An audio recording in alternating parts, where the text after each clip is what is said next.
hindi mo pinondohan ng agri. Nag-upo ka ng isa ring smuggler na agri secretary, allegedly. Ha? Nag-upo ka ng mga kawatan ng mga tropa mo diyan sa gobyerno. O ano ka ngayon, Marcos? Paletrang sina yung katawan mo sa sobrang stress ka dahil hindi mo nagagawa ang dapat na ginawa mo. Mahiwaga. Tama na. Huli mo na yan. Last mo na yun, ha? Huling shot mo na ngayon. Last mo na yun. Hindi ka na muling kakanta ng live, okay? Uy, kuya, maraming salamat po sa inyong alam mo yung miss namin kayo. No, parang, alam mo na fear, na ano ko kahapon, na FOMO ba? Na Bakit? fear of missing out. Kasi hindi nga kami nakapag-live.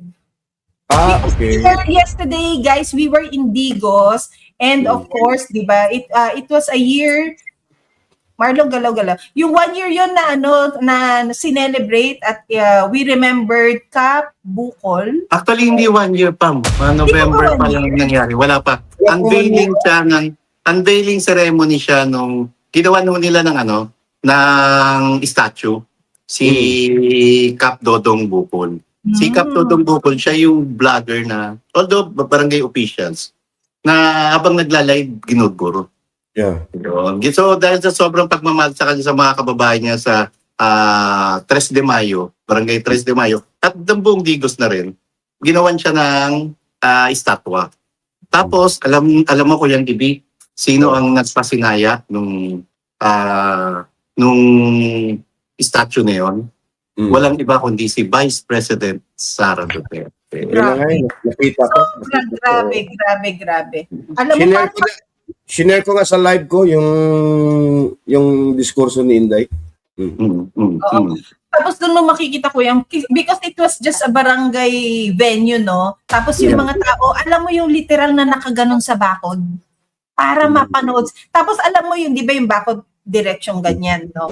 Tapos alam mo yung makikita mong mag-shape na magmamarka na sa mukha ng isang yung harap na harap. Kasi marami pa nasa likod na pinipit-pit na siyang ganyan, di ba? At doon mo makikita si VP Sara sa intimate setup na yon na alam mo yung mahal ng tao. Yeah. At mahal sila ni VP Sara, Pam. Oo, kuyang. Ang init, sobrang init, di ba? Matirik ang araw. Si VP Sara, hindi mo alam kung nag-makeup o nagkaroon na lang ng makeup sa init dahil mamula-mula. Oo. At si VP, kuyang, may dala ding sariling ring light. Yes! Sa dalawang beses ko na up close and personal yan, talagang may dalang ring light eh. Blooming si VP Pam. Nung, di ba, kasi late kami and shout out sa talagang ever reliable na Cebu Pacific, talagang grabe kayo pagka nag-delay ng flight, no? And late kami. Pagpasok pa lang natin sa venue, nakita ko agad, bagay maganda talaga mukha ni VP Sara, no? Pero blooming siya, wala kang mabakas sa kanya na nai-stress o namumblema sa ginagawang kalokohan ng gobyerno to at pagigipit sa kanya. Oo, doon mo makikita na parang ito yung babaeng ginigiba, ito yung leader, ito yung vice presidenteng ini-impeach. Pero bakit siya yung, alam mo yun, hindi makikita na stress yung mukha niya. Pero, tingnan mo, nakikita kasi natin, Marcos, paletter sina ang kurba ng katawan sa sobrang payat, di ba? Hindi pa sa kapon eh. Yes, Martin Romualdez, ang payat-payat na rin. Zaldico, akala mo giraffe na ang haba ng leeg sa pagkapayat din. And then, Jay Kong-hun. Alam mo, apparently with Jay Kong-hun, no, hindi naman siya masyadong nadadrambit yung involvement niya and things. Pero it could be conscience working on him, no? Na nagpababa talaga ng talagang yung body build niya, bagsak. Self-esteem niya, bumagsak. Yes, VP Sara, grabe. Kuyang. Pumayat. Pero ito may comment dito. Ikaw din daw blooming, Pam. Kaya nga nung nakita ko si VP, sabi ko, nananalamin ba ako? Charot. Bonti ka kumain bukan yung tsaka, Pamela. Alam nyo guys, Marlon, bakit blooming si Pam Pedroche? Bakit? Nakita niya si Kateki. Ako. Kateki, Gwapo talaga, in fairness. Gwapo talaga. And puro stricto. Maya parang nililaser niya ako ng tingin na parang kulang na lang makuha ka sa tingin. tapos, yung PSG, Kuya Ngibi, may at sabi ko, Pam, no, hindi para magalit tayo, kainisan natin. Hindi. Kasi ako personal, mas gusto ko yun. Kasi Yeah. kahit yung mga nakaraang vlog natin, lagi natin concern tayo sa security ni VP Sara. And tama lang yung pag-iikpit na ginagawa ng mga security ni VP Sara kasi sa ginagawang pagigipit at pangaharas ng gobyerno ito kay VP Sara, hindi malayong pagtangkaan nila ang buhay ng ating Vice Presidente na ayaw nila maging presidente sa papasok na taong 2028. Ako na-appreciate ko yung kahapon kahit parang naka-strike 3 ako na sita na hindi ko naman din deliberately ginawa. And then doon ko naintindihan na protocol is really protocol. Hindi ka pwedeng mawala din sa sarili mo. And tayong dalawa, coming from also once an insider, no, dapat maintindihan ng protocol. Because nung nire-review ko yung mga video ko ni Kateki, Kuyang, kasi gusto ko siyang gawan din ng content, yung mga pakilig content and all. Alam mo, nakatingin siya sa akin. Pero yung mata niya nangungusap na parang, ma'am, stop muna. Parang ganon. Yun yung message. Tapos, nare-realize ko, yung timing din ng pagkakastop ko off. Doon ko nagigets na parang, okay, that's a message. Na wag. Because maybe nadidistract din siya because he needs to focus dun sa paligid, no? Even with VP Sara. Tapos Marlon, medyo striking pa yung suot ko. Di ba? Alam mo yun, kasi naka-color yellow ako kahapon. Bakit? I don't know, maybe, kasi ako sa kulay ng iba na puro either itim, tapos siguro ikaw gigit na because ikaw ang magpipicture, parang attention pa agad ang ng kulay. So, nakakakuha ka agad ng attention. Kaya siguro, parang naging subject. But Kateki was wearing dark shades, no? The usual bodyguard na meron movie. nagtanggal. Pero siya nagtanggal. And he's very attentive, Marlon. Lahat, Pam, hindi lang si Kateki. Lahat sila. Ang likot naman mata. Napaka- Tapos kuya kasi, ang likot din ni VP. Nasa stage siya. Di ba? Nasa stage siya. Tapos biglang bumaba. Pumunta doon sa takod. Kasi meron kuya na nagbenta sa kanya, sinigawan siya na parang, ma'am, mani. Ang cute nun. Ang cute nun. Tapos sabi niya, ha? Mani. Tapos, pinapunta niya yata yung staff niya, anong tawag doon? Yung kinuha mo lahat, pag binili mo lahat. Pacquiao. Pinapakyaw niya, tapos pinadistribute din niya. Ganun talaga siya eh. Kahit saan siya pumunta, halimbawa, yung may nagbibenta flowers, bibili niya lahat, ipapamigay. Nung last siya nandito sa Basilica, sa Santo Niño in January, pumunta siyang Basilica. May nagbebenta ng mineral water. Yung bang staff niya, tinuro niya yung nguso niya ni VP ang sinabi, parang tinuro niya doon sa nagbebenta. Meaning, at binili na ng staff niya at pinamigay na. Ganon siya eh. O kuya, tapos parang nagkaroon ng conversation doon, sa mata lang din, no? Hanggang sa ginanon niya na I'm referring to this man. Yeah, this one. Tapos kailangan na niya mag-move forward. Pero hindi niya iniwan yung mama. Kasi nga, nagpaiwan siya ng staff, pinabili yung mga pinapakyaw, di ba? Because Marlon and Pam, we have to remember, yung programa ni Inday sa OVP na magnegosyo kaday, actually it started when she was still mayor. Na tulungan yung mga babae, entrepreneurs, no, to give them seed capital at i-encourage sila na magnegosyo. At na-translate niya, dinala niya yan sa OVP. Kaya yung negosyo na kaya yung programa niya na magnegosyo kaday, actually, advocacy talaga niya yung mga small vendors, small entrepreneurs. Sobrang cute nun. Cute na cute ako dun. Kasi Alam mo, sana ko na-cutean, Pam. Bago yun, nakamonitor, nanonood sa atin si Jesusa, Pam, bakit daw blooming ka? Tama yung sabi ni Kim. Si wow. Jesusa. Miss ka namin, Ma'am Jesusa. Hello, And may isang cute Alam mo, yung kaibigan natin, Kuyang Ibi, si Congressman Brian Lim ng PPP Party List. Ando, nakita ko. Habang nag-i-speech ang BP Sara, Oh. pumasok. Nandun na. Actually, hindi siya pumasok sa harap. Nakita siya, napansin siya. Magkatabi kami ngayon. Binanggit. Si Congressman Brian Lim, kung siya raw ba may-ari nung Brian Steakhouse sa Davao. May mga iba pang negosyo. Tapos, ang suma total, hiniritan niya ngayon ng gasolina. Ayuda. Para ipamigay doon sa mga kababayan natin sa Digos.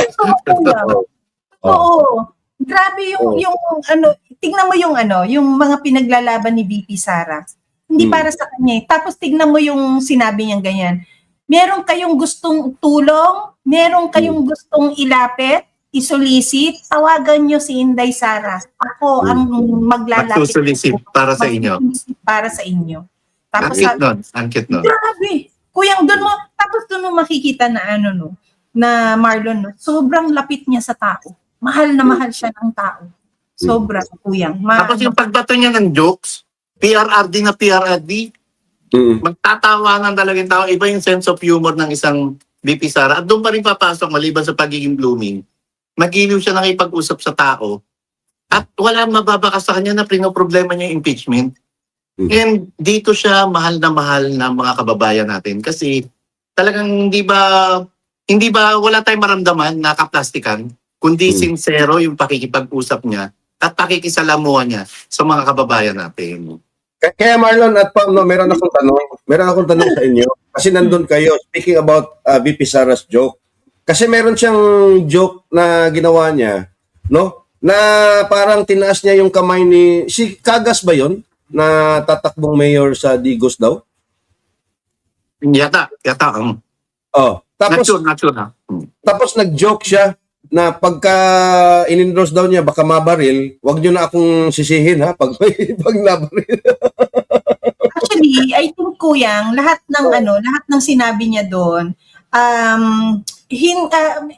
she did it jokingly, but she meant every word she did. May laman. Because Attorney Vic Rodriguez was introduced, Doc Mata was introduced, Philip Salvador was introduced, Brian Lim was she labeled as congressman, akala niya congressman na, 'di ba? And then yung tatlong Duterte na nandun, she said yung mga may pagkabisaya ko yan pero yung gist is yung mga kandidato natin na susuportahan sa 2028, gumanon siya.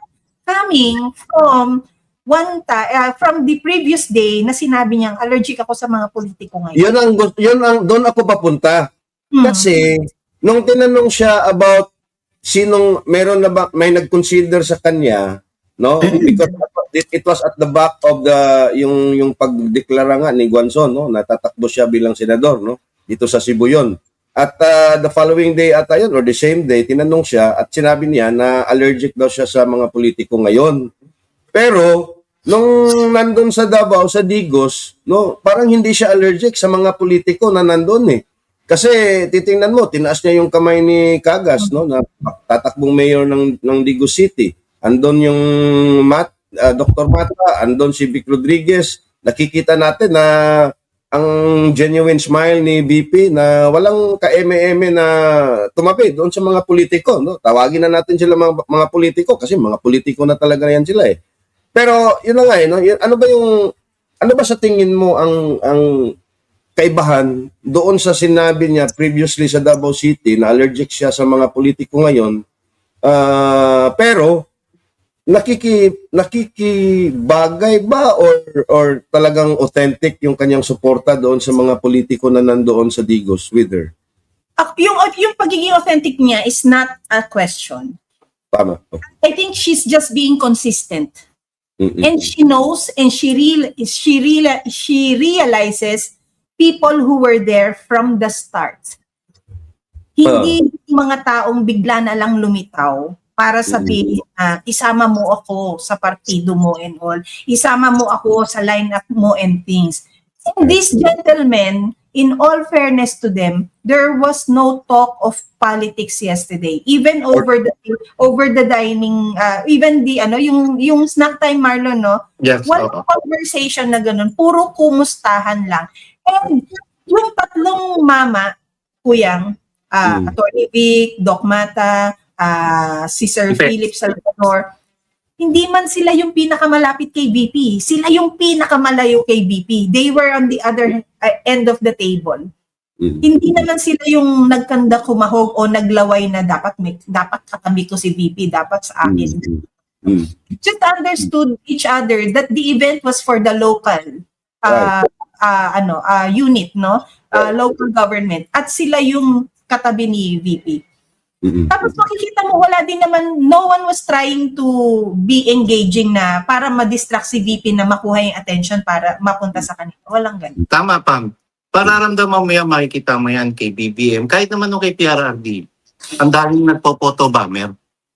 Pagka nandyan yung principal nila. No? Kahapon si Attorney Vic, si Doc Mata, saka si Ipe, wala silang ganun at talagang dumidistansya sila. Tama sabi mo, Pam, yung event na yun para sa mga local at binibigyan ng pagkakataon yung mga local na makadaupang palad nila ang ating Vice Presidente. Ngayon, knowing VP Sara, walang makakabasa ng utak yan, Pam. Alam natin kung, at lalong walang magdidikta dyan. Walang magdidikta dyan na eto gawin mo, gano'n na. May sariling, alam natin may sariling desisyon ng VP Sara at yung ginawa nung tatlo o yung sinabi ni VP Sara na tulungan pa rin natin sila sa susunod na eleksyon. Ito yung nagkukumpirma na parang alam na natin kung sino yung magiging line-up ng senatorial slate sakaling tuluyan ng tumakbo sa pagka-presidente ang Vice President Sara Duterte sa 2020. Pero speaking of talino, Marlon and Pam, bigyan muna natin ng puwang itong si Cute Dimple. Good morning daw, Professor Marlon. And hot babe Pami. And hot daddy Kuyang Ibi. Kaya pala, inangat mo eh.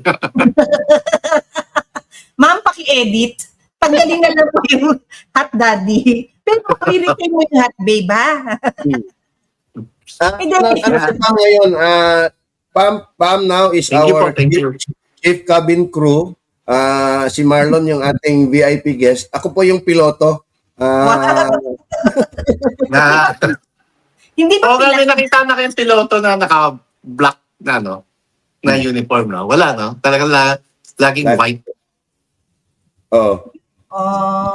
Pero napag-usapan ba nandun ba sa diskurso niya yung ginawa niyang reply? Kasi nag-file sila ng reply kahapon eh. Okay. Kasi yung kainitan ng kanyang yung kainitan ng kanyang pahayag doon sa tao kahapon, no. Siya naman pag-aabang din ng marami. Naka-monitor din ako sa iyo kasi naka-live ka, no. And we all thought yesterday magkakaroon ng natuloy ba yung sa Committee on Justice hearing? Yes. Nagkaroon ba ng calendar? Wala, no, kahapon. Scheduled for tomorrow, Wednesday. Wednesday. Pero nakapag-file pa. Pero nakapag-file na ng hapon. And I know, Kuya, you were not that you were advocating for it, no. You were just assuming na baka hindi. Because meron din siya sa Davao kasing sinabi. Nilaro ni Inday Sara yung mga reporter na magfa-file ba ako? Hintayin nyo na lang bukas kung anong gagawin ng defense, di ba? So yun yung ginawa. Alam mo, that is for me a message na, di ba, we all believe na respect begets respect. Hindi niya binigay din yung tamang respeto doon sa mga sa HOR. Na kasi parang sabi niya, tingnan natin kung magsasubmit kami o hindi. Because with the way HOR is acting, hindi naman nila deserve talaga ng process para ma-acknowledge ng tama, 'di ba? Makakuha ng tamang impormasyon and things. Kasi ganun nyo rin naman binababoy ang proseso at ang constitution. So si VP parang pinalundag niya ba na, naku, sasagot ba o hindi? Tingnan nyo na lang bukas, di ba gumanon siya? I think for me, that's parang Pam, na ba't ko papakita sa inyo game plan ko? May sarili akong game plan. Kung may script kayo na niluluto at sinusunod dyan sa House of Representatives, di ba? Yung kampo ni VP Sara, may game plan. At to, alinsunod dun sa legal action. Alinsunod sa prosesong legal. Kuya. Ano yung reply kasi niya, binasa ko kagabi. It was a reply ad cautelam, no? Ang tawag diyan sa layman's term, no? Again, I'm not a lawyer, ha. Yung reply with caution or a precautionary reply, no? At doon sa reply niya, Compliance. inasulto niya yung procedural question at jurisdiction question. Para bang kini-question talaga niya, no, ang proseso na ginagawa ng Committee on Justice. At isa-isa niyang dinitalye bakit niya kini-question yon. Hindi niya sinagot bawat isa sa mga charges doon, no? Pero sinagot niya ito, no? At in the end, ang sabi niya na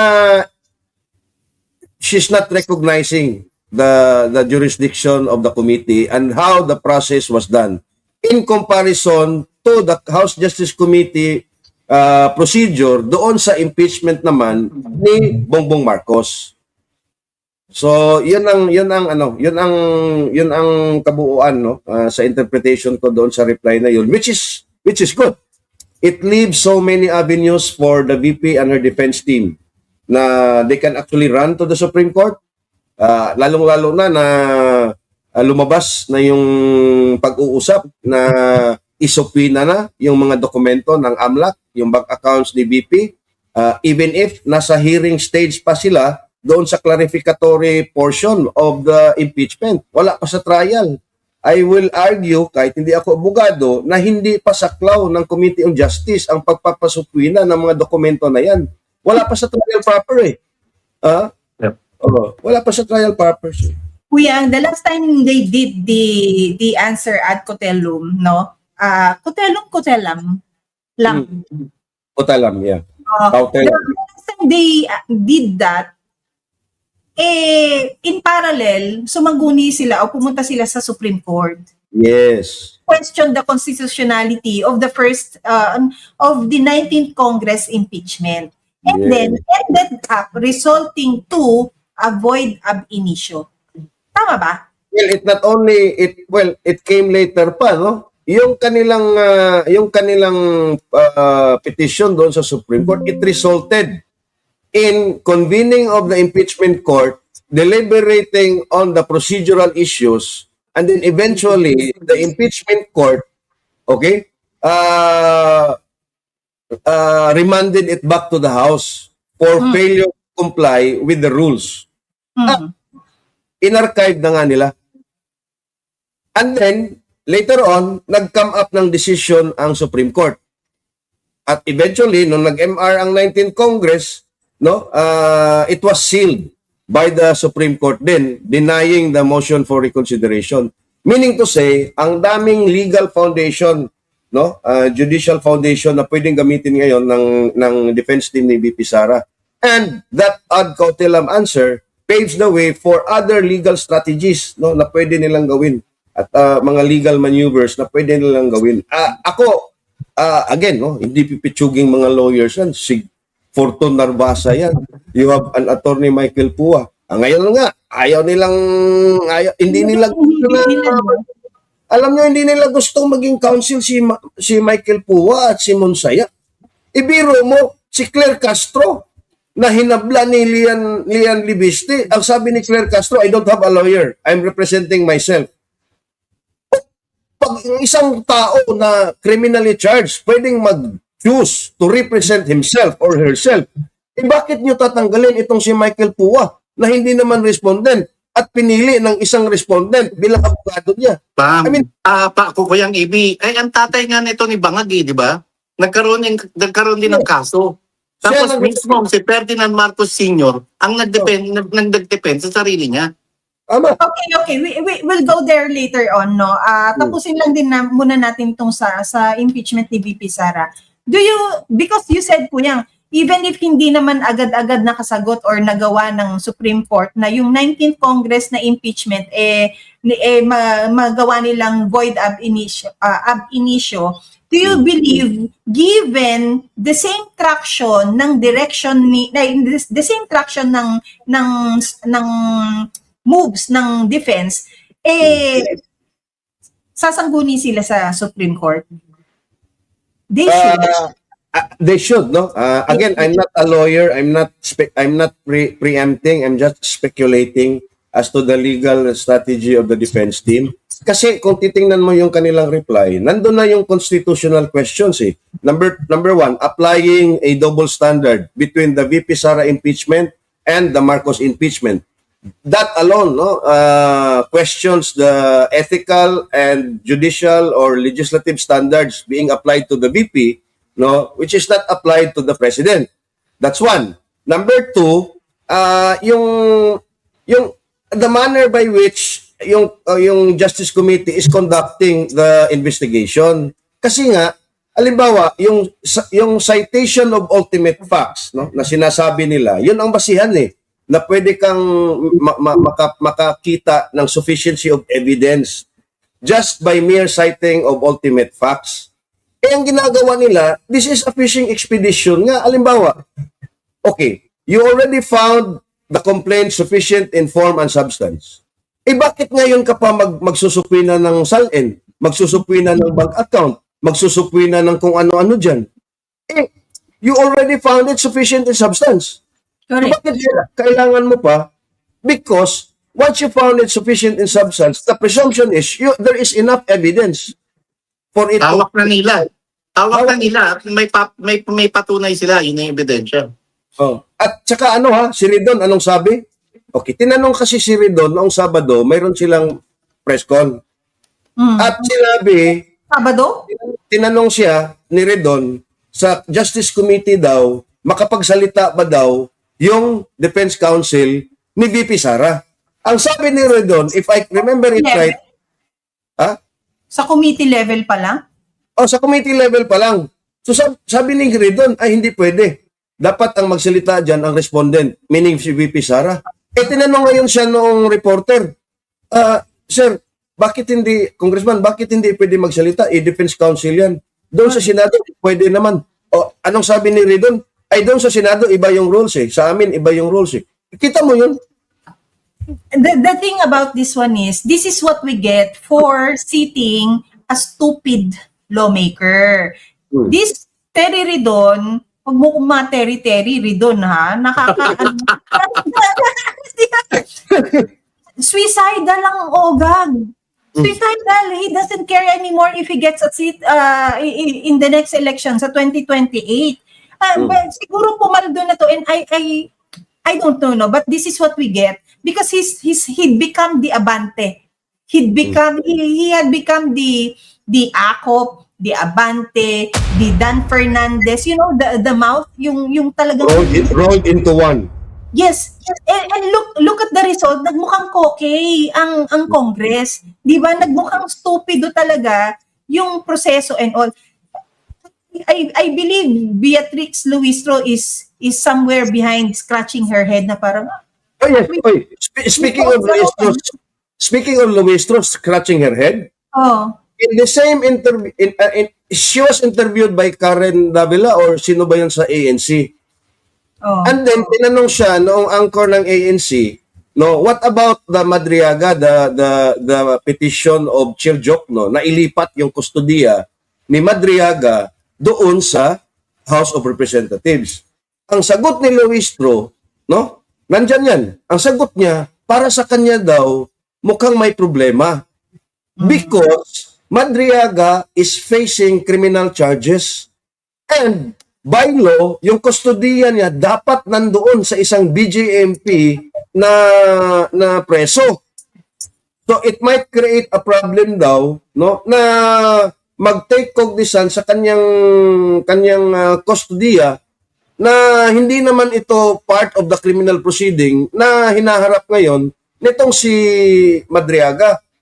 So even pero ang sabi ni Luistro, pero I will put it on the table at ang House Justice Committee na ang mag-decide. Meaning to say, mag-vote by na naman sila, by majority, 'di ba? So again I-divide yung House. Tama ka. Luistro was scratching her head. Yes.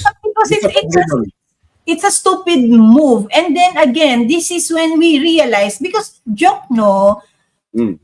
however we look at him, is still a lawyer. Pero dito magre-resound yung sinabi ni VP Sara that they all became law benders of this country. Yan ho ang napapala natin kapag ang ating inaayuo po accidentally or intentionally or 'di ba because out of no choice kinailangan makaupo yung mga taong yan. Yung mga taong binabali ang prinsipyo nagreresulta sa anong niresulta?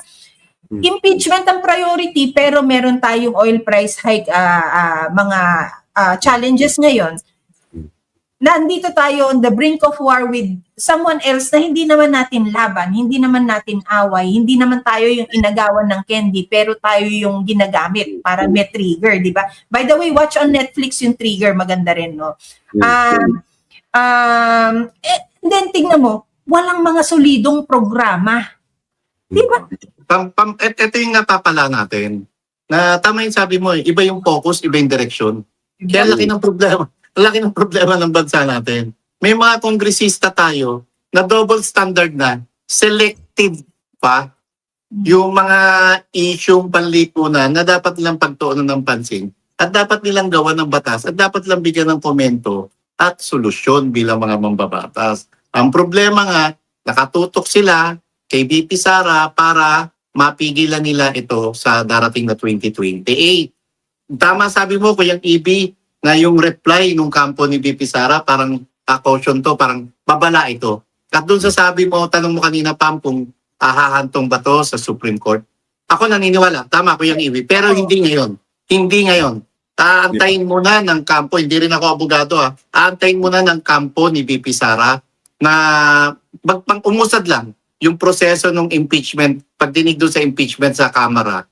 Tapos, kapag ka sumablay at sumalto na naman ito, saka pa lamang posibleng tumakbo yung kampo ni VP Sara sa Supreme Court. Ang problema lang natin ngayon sa Supreme Court, yung pagiging makupad nila at mabagal para tumugod sa mga ganitong klaseng usapin. Huwag natin kalimutan pa yung nagsalita sa United Nations na Japan government doon sa human rights, di ba? Patungkol doon sa ICC kay PRRD at sila mismo ang nagsabing kinidnap ito at maraming nilabag ito sa soberanya ng Pilipinas. Ang tanong, bakit kinakailangan pa may mga opisyales sa Japanese government ang nagsasalita ng ganito at nagbibigay ng ganitong klaseng diskurso samantalang ang Supreme Court ay tahimik. Tapos kahapon, Pam, Kuyang EB, naglabas din ng decision yung Supreme Court patungkol naman doon sa usapin at problemang basura sa local government ng lungsod ng Maynila. Bakit ang Supreme Court agad-agad naglalabas ng ganitong klaseng solusyon, ng ganitong klaseng desisyon, samantalang sa issue ng pagdukot, pagkidnap kay PRRD, sa issue nung sa habeas corpus niya, at ito pa sa issue nung talamak na BICAM anomaly, bakit hanggang ngayon walang ginagawang aksyon ang Supreme Court? So sana magising dito ang Supreme Court at sana patuloy tayong mag-ingay para gisingin natin yung mga tutulog-tulog sa pansita natin mga maestrato. Ako, that's why Marlon, I have a different take pagdating sa feeling ko lang nagagawin ng defense because nagkaroon na ng president yan Nangyari na nung 19th Congress. Nakita na nilang lahat mali. And I think this time, because time is of the essence here, time is really important here, na kung tutulog-tulog ka, di nakapag-convince sila, na process na, again, na nasa Senate na and all. Ngayon, habang nasa committee level, palang ang error, dapat kinokorek na. So, punta na sila kaagad doon. Kasi, ayan, tingnan mo, yung basura, meron na silang nilabas na resolution. Tapos, itong pinaka-importante, isa sa pinaka-importante, pangalawang pinakamataas na posisyon ng bansa, tutulugan nila. Tapos, ang defense maglalaro na, excuse the terminology, kung nanonood yung staff nila Attorney Poa, excuse the terminology, sila gagawin nilang magtutulog-tulugan, magpapakakampante? I don't think so. Kasi pinaka-important, kuya, sige, you do the balancing in a bit, no?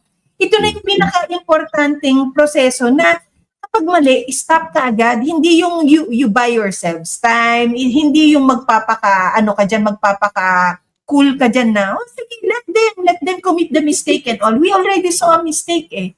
Your take, kuya, to balance the Let's look at the timeline, no? As mentioned by Ridon and Luistro, who is the chair of the House Justice Committee.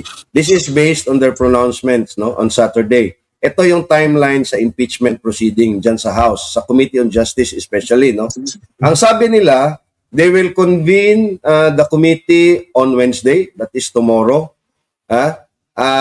to decide on many other things, no? And foremost of which, yung motion ni Chil Jokno to issue subpoena on the documents pertaining to the sell-in of VP Sara.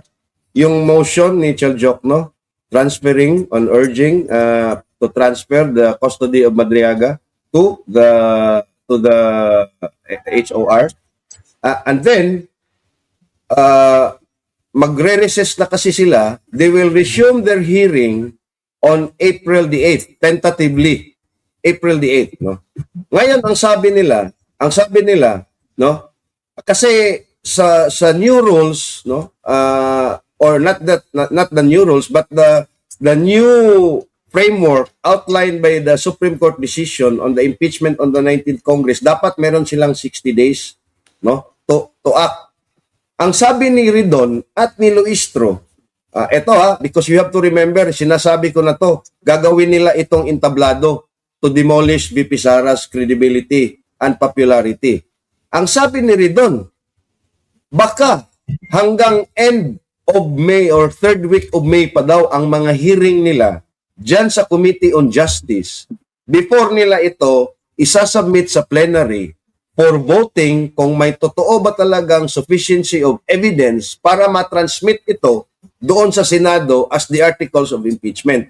Now remember, meron pang nakaambang charges si Trillanes doon sa Office of the Ombudsman kay Boying Rimulya. Plunder charges yon.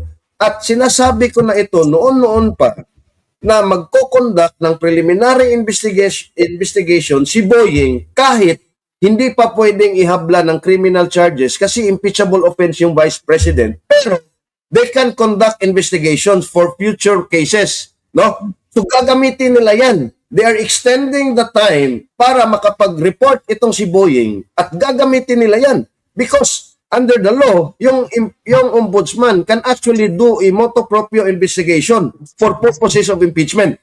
Nandyan yan. So, ang ibig sabihin yan, they will drag it until May, no? Until the 60 days, no, na nasa rules, no, para kukunin nila lahat man kung anong pwede nilang ipukol doon kay VP Sara. And remember, that's May already. By April, labas na lahat ng mga budget. Labas na yung mga ayuda. Labas na yung mga soft pork. Because by June, no, in fact by June, gawa na ang National Expenditure Program for the 2027 budget. Because in July, SONA na. And then by August, budget deliberations na for 2027, which is actually the most intense budget deliberation because of the 2028 elections. Now, kung titingnan mo at pagtagpiin mo yan, no, talagang they are hell-bent itong house, no, na i-demolish, no, at talagang gusto nila pabagsakin because this is now or never para sa mga ito. Because if you go beyond 2027, wala na eh. Magpapile ka pa ng impeachment February of 2027? Wala na yan. Sino pang mag-entertain yan? No? By October of 2027, filing of certificate of candidacy na for 2028. Okay. So ngayon, ang ginagawa nila is this is make or break for the 20th Congress at yung, alam mo, anong nangyari? Lumabas yung National Unity Party at criticizing Speaker D and threatening na lalabas sila sa majority. Di ba? Kasi nga, ang sabi nung nandun nga mga kasama nila sa Congress, NUP is trying to kill the impeachment of VP Sara. Kasi nga, ang sabi nila, dapat galingan natin ang impeachment process na ito para pagdating sa Senado, hindi tayo mahihiya, mapapahiya because of what happened doon sa 19th Congress. Yun lang ang sinabi ng NUP. Now, I don't know kung nagpapadagdag maleta, nagpapadagdag ano, or totoo na ba ito talaga? Questioning the procedure doon sa sarili nilang bahay mismo against the Vice President. Hindi natin alam. I got an information na di umano ginagawa ito is because meron nga silang frustration kay Boji D. Because apparently, iniipit yung mga budget. Hindi makuha at hindi maibaba sa distrito para mag-usad yung mga projects. Ang kanilang assumption is gagawin itong kutsilyo sa leeg nila na ilalabas for later release, ilalabas pagdating ng botohan. Pagdating ng botohan dito sa impeachment para meron silang pampadulas sa mga congressmen na ilalabas ang budget, ganito, bumoto kayo and things. However, yung sa timeline na nilalaro natin, nakikita ko kasi na maaga nilang hinihingi so that they already have the budget with them. And then later on, play a trick on the powers that be na, naku, nasa akin naman na yung budget, bakit pa ako boboto dyan? It now becomes their transition na tumawid sa kabilang bakod. Kung hindi man sila tumawid sa kabilang bakod, at least tumawid sila sa ibang greener pasture na hindi sila mapag-iinitan ng kabilang bakod. Kaya sila nagpaparelease di umano ng ganyang statement ng pagkadismaya sa leadership na nagmumukhang ano tawag dito? Nagmumukhang pinapastop na nila yung impeachment. It could be to that direction or na ma-stop or sinisecure nila yung funding na para sa kanila para makawala na sila sa game ng botohan na papadating. Yeah. Ako, tama pa, halos ganyan din ang take ko. Ang take ko dyan, una, itong NUP, alam naman natin, pinapatakbo ng isang oligarko. Itong oligarko na to, ayaw din niya mag-abono ng sobra-sobra. Oo. Kaya yung gagasusin para pangsuhol sa mga kongresista na boboto pabor ni impeach si VP Sara, dapat talaga manggaling mula sa tanggapan ni Boji D bilang Speaker ng Kamara. Ngayon, ang problema nga ni Boji D, bagaman may mga nagsasabi, una pa lang si Boji ayaw niya ng ma-impeach si VP Sara. Pero since siya nandun, at yung sinasabi natin powers that be, na maaring hindi siya maaaring tumanggi sa kagustuhan ng isang Lisa Araneta Marcos, sa kagustuhan ng Sandro Marcos at ni Bongbong Marcos, posibleng mapapayag din to. Ngayon, ayaw din agad-agad mag-release ng isang Boji D kasi alam niya baka maging Saldico in the making siya, maging Martin Romualdez in the making siya, at maging Stella Kimbo in the making, na magre-release ng pondo na mahirap nang i-justified, lalo't nakatuon ngayon ng pansin ng sambayanan kung paano ba talaga ginagastos yung pera ng bayan. Ngayon, pag nirelease na nga yan, tama ka rin, Tam, alam naman natin to, kahit nung nakaraang eleksyon, gustong-gusto na nilang mag-Bongbong Marcos, hindi pa nila kasi wala pa silang hawak na pondo. Pag nirelease ng maaga yan, maaga marami na talaga agad ang magbabaliktaran. Ang problema ngayon ng NUP, ang NUP, syempre partido yan, maraming miyembro yan. At may pinapakinggan din nila kung ano yung kagustuhan o sentimiento ng kanilang mga miyembro. At karamihan, majority ngayon sa NUP members, ang talagang ayaw nang ma-impeach si VP Sara. Pero syempre, kailangan niya may katapat na pera pa rin. For their survival, political For their survival. Tama. Yeah. Look what happened. Look, Congressman Luis Villafuerte resigned from NUP. Okay, now, ano ba yung bigger picture dito, no? Natitingnan natin. This is now a complicated balance, no? Na nilalaro nitong Bongbong Marcos. You know why? Ito yung nakikita natin. Gusto nilang i-drag na mas matagal yung impeachment process dyan sa House of Representatives because they are still trying to secure enough votes para makonvict si VP Sara doon sa Senado. Ngayon, hindi pa sila sure eh. So bakit ka magpapalabas ngayon ng pera para bayaran yung magpipirma to endorse it to the Senate kung hindi ka pa sigurado na you have the numbers in the Senate to convict VP Sara? Yun ang dilema nila ngayon. So ngayon, they are working on two fronts. Anong sinabi ni Boying Rimulya kahapon? Ang kaso ni Joel Villanueva is now quote-unquote in the advanced stages. Oh, di ba? So meaning to say, while they are working doon sa House, they are also working, digging their hands into whatever they can find doon sa Senado that they will have enough numbers. Now, ano yung i-consider natin dyan? Ang political survival ng mga senador na boboto to convict VP Sara, no? In 2028 lies on the 12 senators na gustong magpa-re-elect in 2028. Yung mga re-electionist, no? Yung safe pa sa 2028, they can vote on their own conscience. Kasi wala silang titingnan na election in 2028 eh. Yung gagraduate, ganun din. Kasi gagraduate na sila like Lauren Legarda. So she can vote to convict or she can vote to acquit, no? But she can also abstain because an abstention is also a no. Again, let me remind everyone, we need 16 senators to convict, 9 to acquit, no? 9 to acquit or just an abstention. 8 na acquit plus 1 abstention is already an acquittal. So there is a very, very fine line here because the minority is 9. 9 lang. Ibig sabihin, kung ang minority na yan boboto against the impeachment, automatically, hindi makonvict si VP. Ngayon, anong gusto ng, naghihilahan yan eh. Isa lang, yung dapat hilahin nila to the majority. Kasi 15 yung majority. But the question is, how to keep the 15, no? Na boboto to convict VP Sara. And I doubt kung lahat ng 15 na yan ay boboto to convict because meron pa dyan mga re-electionist. You have Amon Tulfo, ay Rapi Tulfo na re-electionist in 2028. At sinabi na niya na he is not in the running for president.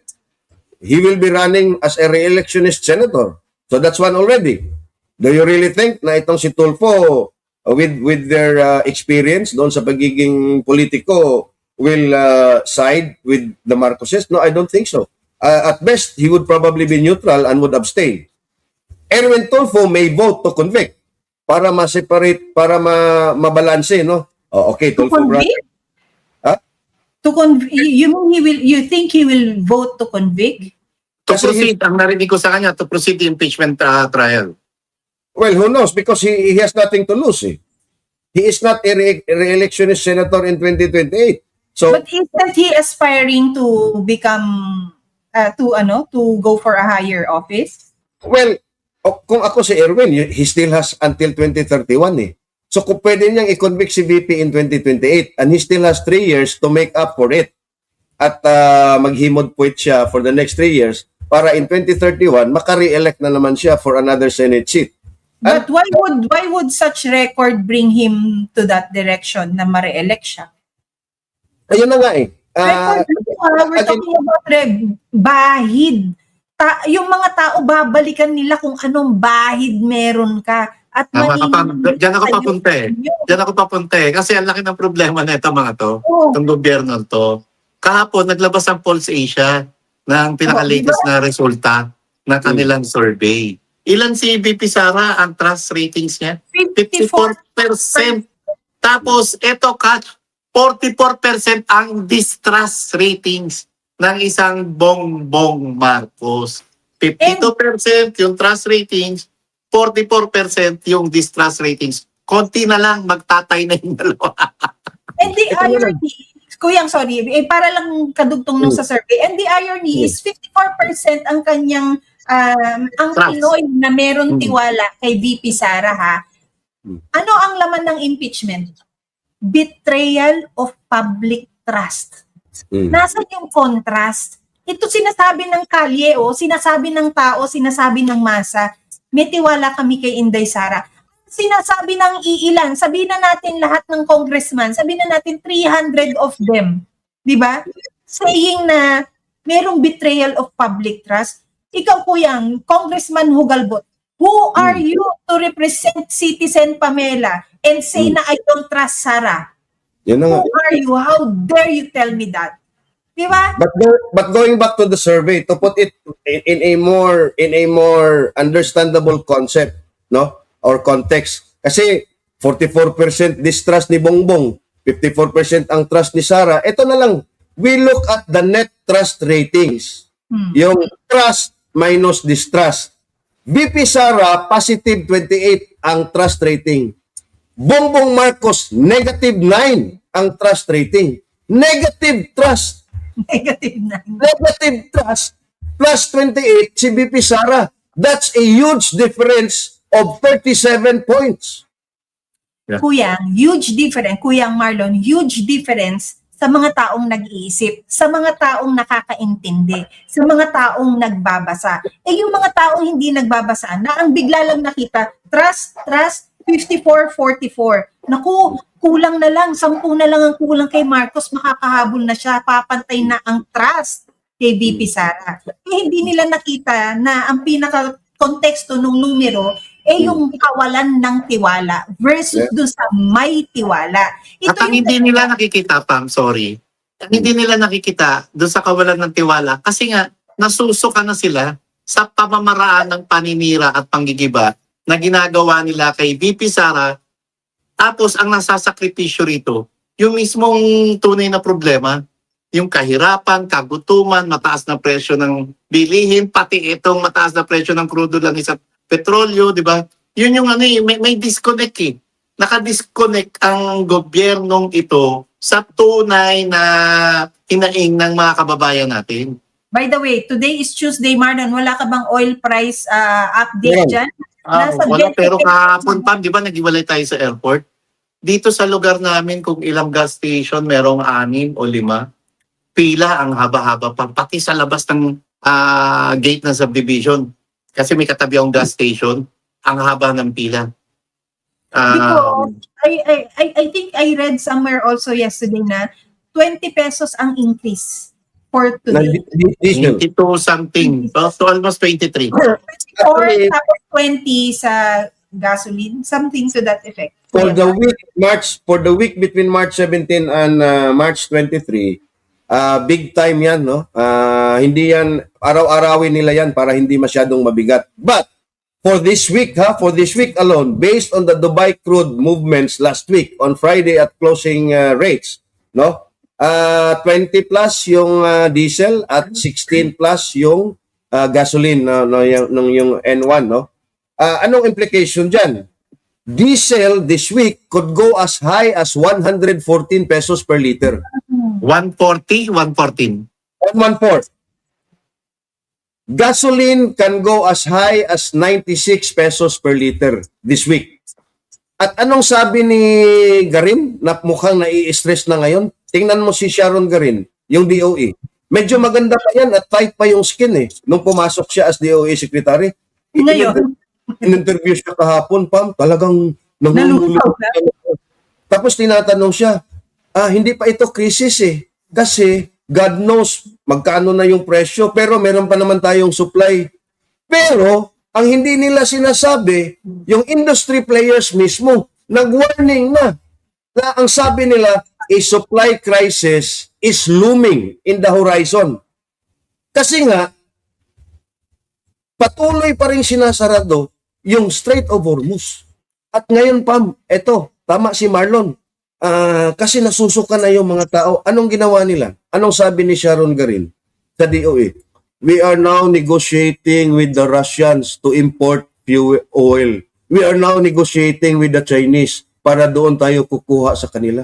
sinabi niya no, Kuya? Sorry, sinabi niya. Hindi The raw DOE, mayroong statement ang DOE. Pero anong ginawa? hindi apektado. Kuya, Inaaway ninyo yung China. Tapos doon kayo mag-i-import. Samantalang nagpalabas na yung gobyerno ng China na na sinususpindi na nila ang pagbibenta ng kanilang oil products sa export market. Nag-offer na yung Russia in 2022, tapos tinanggihan ninyo dahil nga sa mga Amerikano.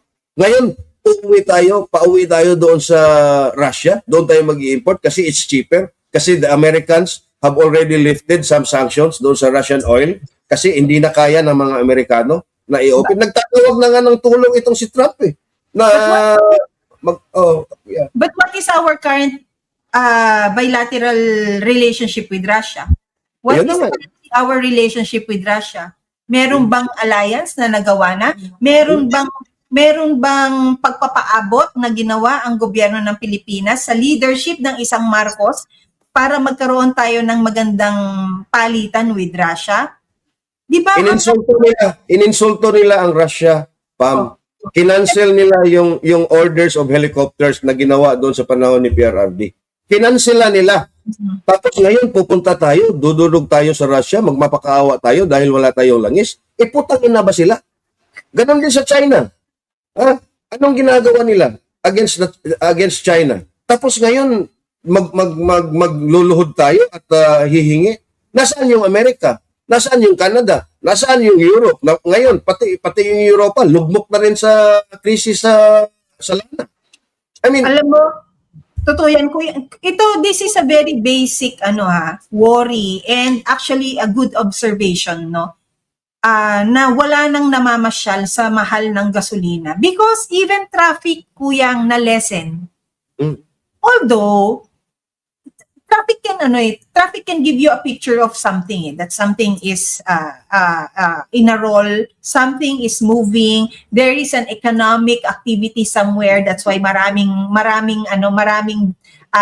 sasakyan sa kalsada, no?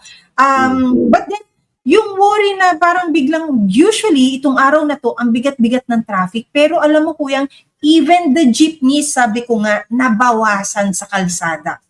Nabawasan. Wala nang halos, diba, halos hindi na ma-afford ni kuya ang magpa-full tank ng kanyang jeepney, hoping na yung turnaround ng pasahero, mare-replenish kung ano yung inilabas niya para sa gasolina. wala, no? Ang mabigat, binanggit niyo yung salitang wala. Ang gobyerno, wala talaga tayong nararamdaman. Ano ginagawa lang action at tugon. Unang-una, kung talagang seryoso lang ang Bongbong Marcos, ganitong may problema sa krisis sa langis, dapat parid lahat niya ngayon. Oy, NBI, Director Melvin Matibad, kumilos naman kayo dyan. Mula noon pa, Kuyang AB, talamak ang smuggling ng crudo langis.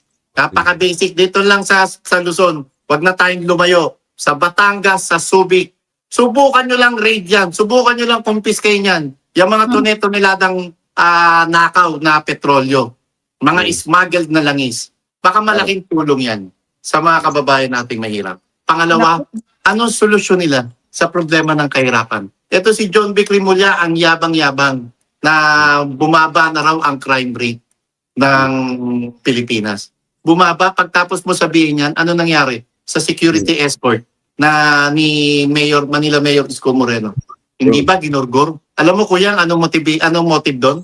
Bakit ginurgor? Kasi retired policeman siya, mga police mahilig sa alahas, kaya alahas. At dahil lumaban doon sa video, pinutukan. So, ito usapin to ng kahirapan. Hindi ito usapin lang basta ng katakawan ng tao. Although, syempre, matakaw talaga yung nasa gobyerno. So, lalo yung mga mahihirap nating kababayan. Usapin ito na hindi malayo na dahil sa patuloy na pagsirit ng presyo ng bilihin, magkakaroon ng looting at lalala ang kriminalidad. At magkakaroon ng, wag naman sana, na magkaka-chaos, magkakaroon ng kaguluhan dahil sa sobrang kahirapan. Kasi i-follow up ko lang ng konti. sige, Kasi Marlon, sinabi mo yung sa Batangas, yan yung mga simpleng may paihi, di ba? Yan yung sinasabi mo yung Actually, hindi simple to, malaki yan to, Pam. malaki yan yan. yung mga ganyan, yung dapat i-raid and all. Di ba, ang sabi lagi ni Marlon Kuyang, kapag merong nag-hoard, kapag merong nag-smuggle, may kumikita. Yes, Tama? tama. Laging may Tama. kumikita, di ba? Marlon, At mas malaki ang kita, kuya, mas malaki ang kita sa oil versus sa isang smuggling activity na inalaw ng gobyerno in the past. What was this? Sibuyas. Mm. Sibuyas, kamatis, sili. Remember, parang nagkaroon ng sisig na walang onion because ang mahal-mahal ng sibuyas. Meron yung mga flight attendant na for personal consumption, bumili somewhere sa Middle Thailand. East, Thailand ang kanilang siyang pinatulan ng DA, siyang kinasuhan, siyang pinahiya, di ba? Pero yung mga smuggled na yan, Marlon, yun na lang huling ginawa mo nung nakaupo ka, yung sa sugar, yung sa bigas, di ba? Mas malaki ang kita sa oil. Bakit naman nila papahintuin yan? Alam mo, Bakit ito, dalawang probinsya pa lang yung binanggit natin, Batangas, saka Subic. Ha? Sino ba, taga-saan ba ang executive secretary natin? Si Ralph Recto. Ano probinsya niya? Batangas, di ba? Magkano intelligence fund ng Office of the President? Ipasalakay mo ngayon yan, Ralph. Dati ka pang Department of Finance Secretary at dati ka rin senador. Imposible na hindi mo alam ang smuggling ng crudo gasolina dyan sa lalawigan ng Batangas. Sa Subic, sino ang matapang na Quadcom member ang napakaingay pag nagsalita para gitintin yung mga Duterte alay, di ba? Kung ang ingay-ingay mo nung nakaraan sa SBA, bakit hindi ka ngayon gumawa ng aksyon?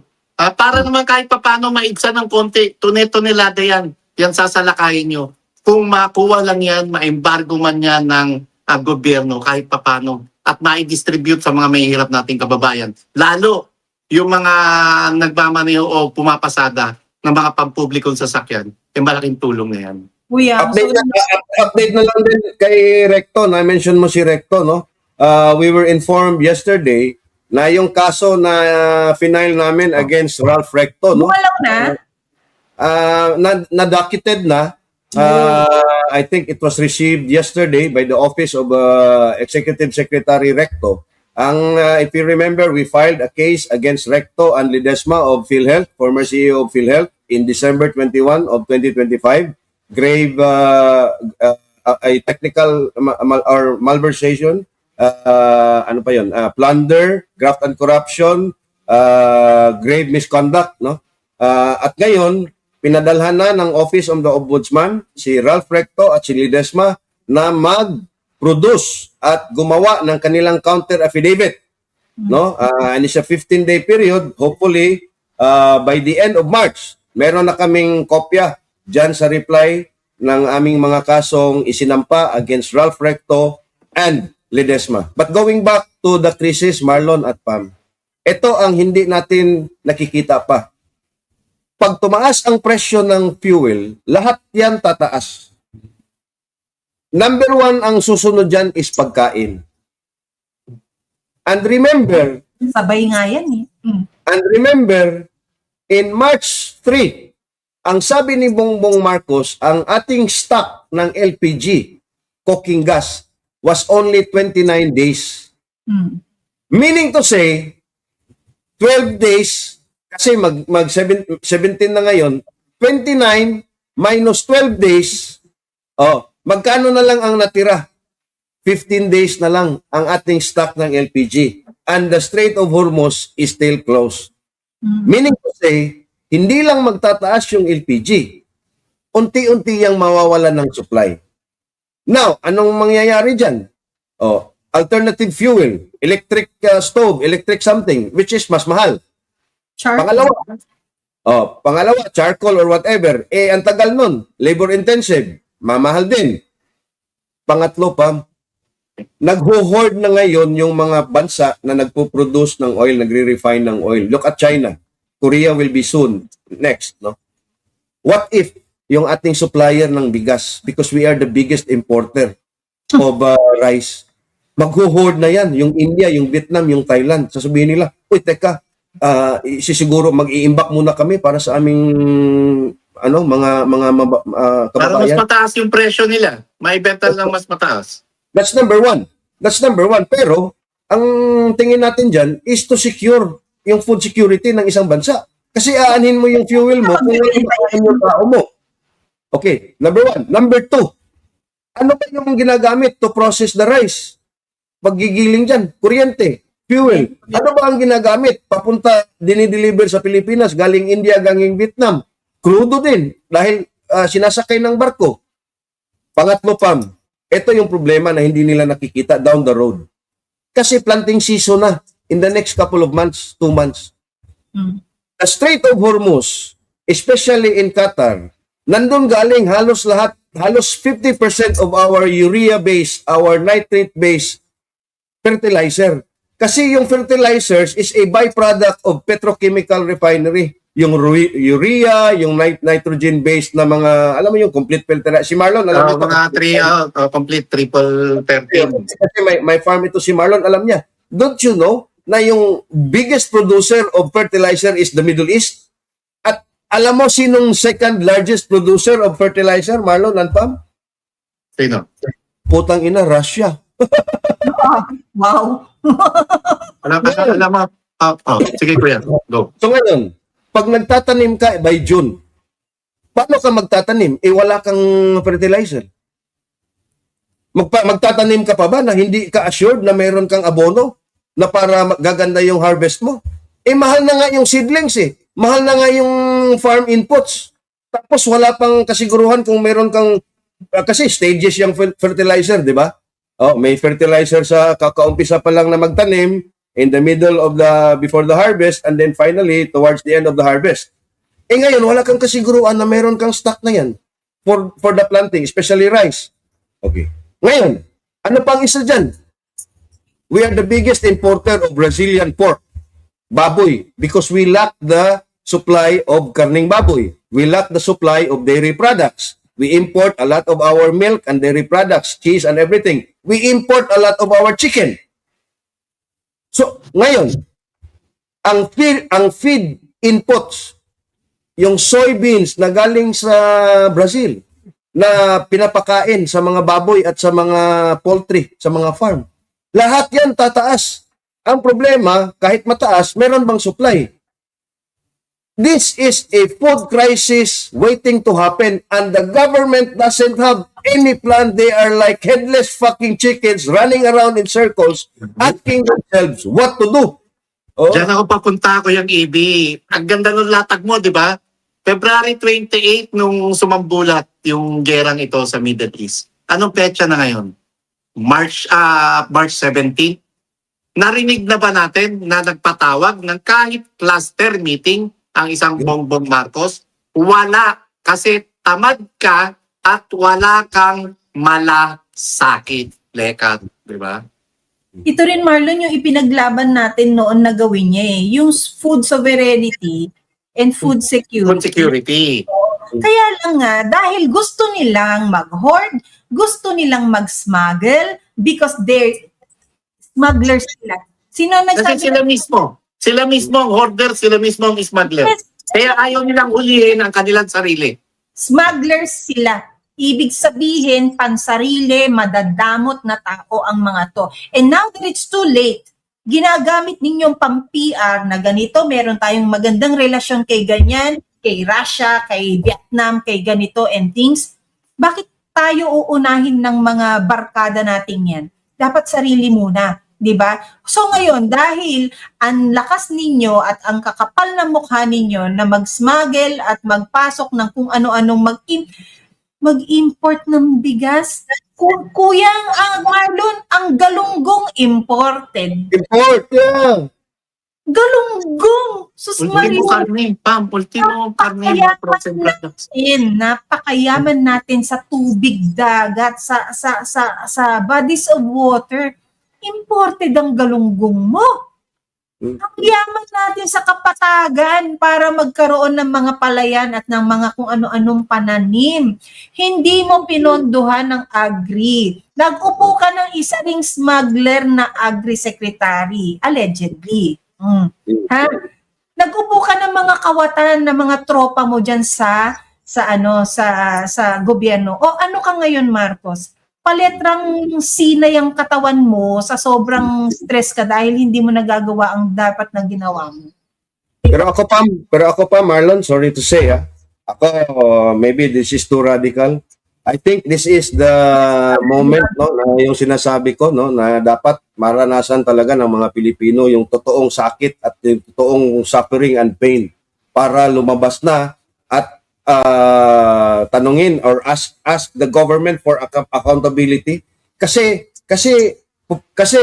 ano pa kasi yung mga Pilipino kampante pa kasi may pagkain pa diyan, may ano pa diyan, sasabihin hayaan niyo Konti naman. na lang yan. Kuya, konti na lang yan. Oh, Konti na I lang yan. think we should suffer and feel the pain so that we will go out to the streets and ask this fucking government to step down and shape up or shape up or else they step down. Alam mo, tama ka Marlon.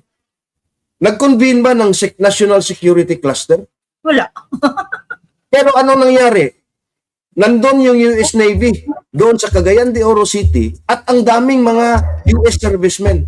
Kahapon, anong nangyari? Dumaong yung barko na USS Thomas Elridge ba yun? Doon sa Manila. US 7th Fleet. At alam natin, napapunta sila. 5,000 Marines from Okinawa. Dadaan yan dito sa Pilipinas. Pipick upin yung mga ibang Marines. Papunta doon sa Strait of Hormuz. Ngayon, nasaan yung National Security Cluster natin? Nasaan yung NFA, yung DSWD at yung mga DOLE na dapat sa isang emergency cluster for social safety nets because of the impending food crisis? Wala. Di ba? Kuyang sinabi mo yung kanina, no, yung kailangan natin ma-experience itong suffering na ito, no. Marlon and Kuyang, sino ba ang nag-aamok sa daan? Diba ang taong gutom? Sino ba yung nawawala sa sarili? Taong gutom. Kailangan nating magutom para lang may ikilos yung iba dyan. Kailangan nating magutom na para ang isinisigaw natin yung mga karapatan natin bilang individual and bilang citizen ng bansang ito. Hindi yung kailangan lumabas dahil ang isinisigaw ninyo yung kurap ninyo para hindi yung kurap nila. Ganon? Kailangan si Lenny para hindi si Bongbong. Kailangan kumain kayo. Sa susunod yung mga kain suka dyan, wala na rin kayong mga isusuka para kainin ulit. Dahil ganun tayo kagutom. Ang nakakasuka pa rito, Pam, ganito kabigat yung sitwasyon. Tapos yung mga tao sa Kongreso, talagang iba yung focus nila, iba yung pinagtutuunan nila ng atensyon. Diba? Yun yung nakakagalit at nakakainis na. Puro kayo politika, puro kayo 2028, puro kayo anti-Duterte. Hindi ba pwedeng unahin nyo muna yung kagutuman, kahirapan? Walang mga, alam mo, di ba, given yung economic pillars na gagawin yung campaign promise ni Marcos, di ba? Kuyang, we have already predicted na kailangan ng food security and sovereignty because ano ang reason lang namin noon, Kuyang, ng pag-assume na ito ang dapat niyang i-strengthen? Climate change. Dahil nagpapalit ang klima, yun lang. Hindi nga namin na-assume na putang ina kapag magnanakaw ka palang hayop ka. Di ba? Kasama sa pangako ng nakaraang eleksyon, yung renewable energy. Hindi ba? Ano yung campaign political ads ng isang Bongbong Marcos? Di ba may hawak-hawak siyang windmill? Ano na napatayo mo? Ano na napagawa mo, renewable energy? Sinuporta mo na ba yung industriya ng solar company? Meron na ba tayong sariling manufacturer ng solar? Ganito kasalat sa pag-aaruga ang gobyernong Marcos. Tinanong mo kung ano nang napatayo niya? Marlon? Sarili nga niya, pa-letter C na, Kuya. Marlon, hindi na nga siya makapag-straight body. Sabagay, alam mo pa, it's a tie sa misis niya. Dahil sa misis niya, nakaliyad naman yung tiyan. Yung misis mo naman, Isang taganon. Yung misis niya pa number 5. Alam mo, yung sa kanya nga hindi na tumatayo kaya nagpapa-backdoor na lang siya. Bagay, no? Yung letter C, Kuyang, papadapayan di ba? Ibig sabihin, talagang patuwad. And look, ano ang strategy nila before we end, no? Ano ang strategy nila to still hold on to power na despite the crisis, despite the challenges na meron ng bansa? kudeta mi, ano Mm. nangyari sa Malacanang? Mm. Triple red alert. Ha? Mm. Eto, kung ano man tong kudeta na to, wala akong kinalaman dito yung mga may ingay na personalidad kasi posible na time bomb to, posible na gawa-gawa nila ito. Of course. Ito, CIA playbook yan. CIA yan. Totoo. And then